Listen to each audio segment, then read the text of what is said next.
Zadə Elçin, Mingəçevir sakini.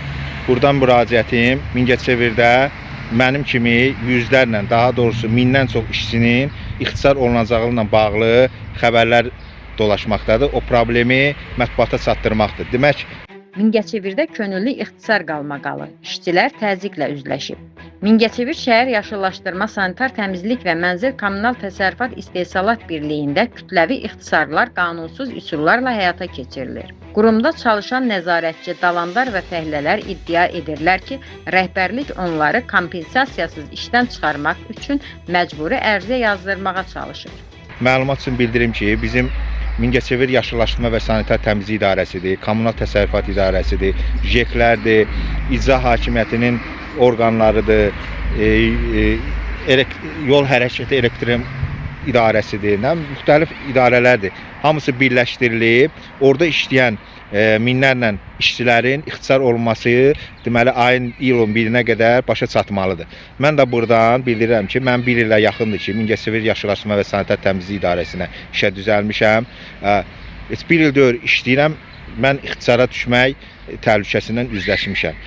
Demək, məlumat üçün bildirim ki, deməli iyulun 1-dən artıq işçiləri Mingəçevir Yaşıllaşdırma və Sanitar Təmizlik İdarəsidir, kommunal təsərrüfatdır, JEK-lərdir. Deməli orada işləyən minlərlə işçini ixtisar ediləcəklər. Deməli bir şərtlə işçilər saxlanılacaq ki, əvvəl 500 kvadrat metr əraziyə baxan və yaxud 1 hektar yerə baxan işçilər indi 3-5 hektar əraziyə baxmalıdır, oranı fəhləlik eləməlidir və bundan da əlavə onların necə deyim, dillərindən araç alacaqlar ki, daha doğrusu ki, biz yəni bundan razıyıq. Kim də bundan razı deyilsə, həmin adamlar işdən çıxarılacaqlar. Mən bu videonu ona görə göstərirəm ki, bu bax gördüyünüz bu Nizami Parkıdır və digər ətrafda da olan Qələbə Parkı, 41-45 Qələbə Parkıdır. Biz ora nəzarət edirik və orada bağban işləyənlər də var. Burada görürsünüz. Bax, bu ərazidə hamısına biz baxırıq. Yəni bundan sonra burada işləyən onlarla işçi ixtisar olunacaq və bura cəmi bir bağban və bir dənə də süpürgəçi, yaxud 2 dənə də süpürgəçi işçisi saxlanılacaq. Qalan hamısı, mən də qarışıq nəzarətçi və yaxud bağbanlar, hamısı ixtisar olunacaqlar. İxtisar olunacaqlar və onlar əgər işə götürülən adamlarla da yenə də deyirəm, şərt bağlanılacaq ki, sən bundan sonra 5 dəfə çox əraziyə, 5 hektar yerə baxmalısan. Əgər baxmırsansa dilindən kağız alacaqlar. Sən işləməyəcəksən. Yəni bugündən, daha doğrusu iyul ayından biz işçiləri qul kimi işlətməyi planlaşdırırıq. Mən də buna etiraz edirəm. Mən artıq indidən etiraz edirəm və bildirirəm ki, mən cəmi 367 manat maaş alıram. O pulla 2 övladım, bir həyat yoldaşım işləmirlər. Onları dolandırıram. Yəni heç bir yerdən də gəlirim yoxdur. Mənim kimi də yüzlərlə, minlərlə belə insanlar var ki, onlar işdən çıxandan sonra çörəklə sınağa çəkiləcəklər və bunun qarşısı alınmalıdır. Mən buradan dövlətə müraciət edirəm. Yəni dövlətin başında olanlara müraciət edirəm ki, bu haqsızlığa son qoyun. İnsanları işdən çıxartmayın.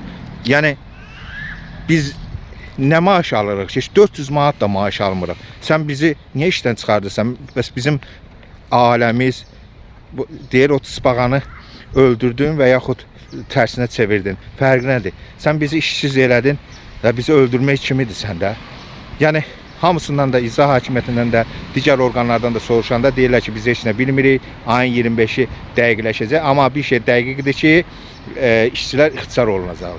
Məsəl üçün, ofşu Mingəçevirdə, ümumi Mingəçevirdə 1000 nəfər işçi işləyirdirsə, o olacaq indi 200 nəfər, 300 nəfər. Bu boyda Mingəçevirin qara işlərini, nə bilim, kommunal təsərrüfat təmizlik işinə baxırdısa, onlar da ixtisar olunacaqlar. Nə bilim, yaşıllaşdırma idarəsidir, ixtisar olunacaqlar. Yenə də deyirəm, orada heç 400 manat maaş alan yoxdur. Onu da bizə çox görürlər. Mən də buna etiraz edirəm, bildirirəm ki, mənim kimi də yüzlərlə elə imkansız ailələr var. Xahiş edirik, bu ixtisar məsələsini dayandırasın. İnsanlar yazıqdır və yaxud əgər ixtisar edirsinizsə, yeni iş yerləri təklif edin, biz gedək işləyək. Yoxdur, Mingəçevirdə heç bir iş yoxdur. Məni çıxartdın, obusunu çıxartdın, harada gəlib işləyəcəklər? Yəni, uzağı supermarketlərdə orada da işçi götürmürlər. Orada da gərək adamın ola. Başqa yerə də gəlsən, rüşvət istəyirlər. Bu günləri də mən bildirirəm ki, yəni elə insanlar var ki, ora pul da verib giriblər.